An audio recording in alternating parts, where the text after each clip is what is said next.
mbokk yi tey sunu waxtaan ñu ngi ko jëmale ci li yonent bi alayhi salaatu wasalaam waxoon ni na ngeen moytandiku cat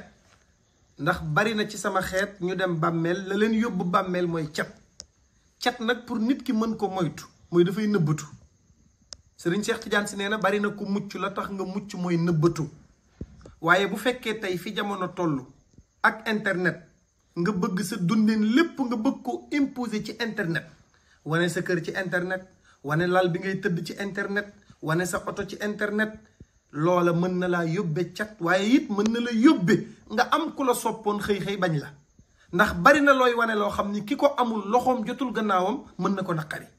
moo tax ñu bëgg li la yàlla defal ci ay xéewal nga santee ko yàlla waaye itam nga nëbbatu ki la naan sangul nag sa taar la yéene ndax yonent bi moo ni genn wàll ci sama xeet ñi faatu li leen rey mooy cat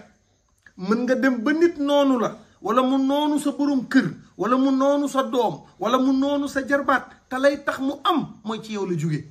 mooy bis bu ne yaa ngi leen di imposer sa dundin yaa ngi leen di wan ci li nga nekk yaa ngi leen di wan ni amoo problème am na ku tëdd ca hôpital ba amul njëgu ordonnance bu gisee bis bu nekk ngay manifester li la yàlla defal mën na am lu ko ci naqari ndax nit ku ñuul la yàlla bindee noonu kon lu ngeen mën ci nëbbatu na ngeen ko def ndax yonent bi nee na li gën ci li nit di def mooy nëbbatu